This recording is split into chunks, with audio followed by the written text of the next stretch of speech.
ही आहे ग्राम जीवनाची जिवंत झलक. लक्ष्मी मंदिरातून बाहेर पडणाऱ्या या स्त्रियांबरोबरच या ठिकाणी एक शिंपी आपल्या ग्राहकाला त्याचे कपडे शिवून देताना दिसत आहे. ग्राहक समोर बसलेला आहे. तर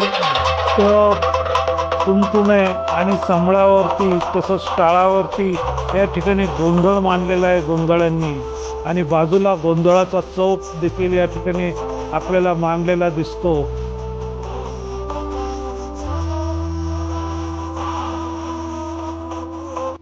तर ही आहे तालीम आखाड्याची जागा, जेथे पहिलवान कुस्त्या खेळत असून बाकीचे पहिलवान त्यांना प्रोत्साहन देताना आपल्याला दिसत आहेत.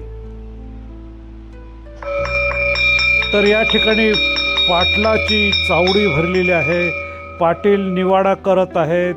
आजूबाजूला लोक बसलेले आहेत. तर दवंडीवाला दवंडी देत असून त्याच्याच मागच्या बाजूला आपल्याला या ठिकाणी एका बैलाला नाल ठोकतानाचं चित्र आपल्याला दिसत आहेत. बैलाचे हावभाव, त्याचं वेदनाने विव्हळणारा बैल आणि शेतकरी, तसंच नाल ठोकणारा लोहार. तर या ठिकाणी आपल्याला जुनं असं पाटलाचं घर दिसत आहे, ज्या ठिकाणी जुन्या पद्धतीचं हे घर आहे. या ठिकाणी जात्यावर एका बाजूला दळण दळलं जात आहे. तर ही आहे बाळंतिणीची खोली.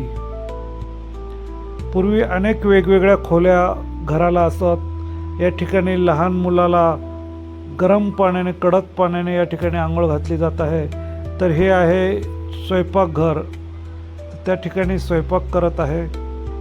तर अशा प्रकारे जुन्या पद्धतीचं हे घर असून बाजूला एक कासारबाई एका महिलेला बांगड्या विकत आहेत. तिच्या हातात बांगड्या घालत आहे.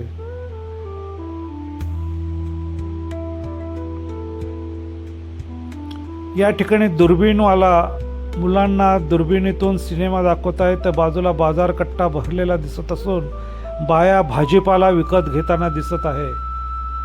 तर या ठिकाणी मुलांचा खेळाचा डाव रंगला आहे.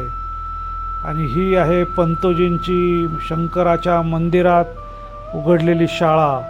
मुलं उत्तरं देत आहेत. गुरुजी काही प्रश्न विचारत आहेत. ही आहे कनेरी मठातील ग्राम जीवनाची कहाणी.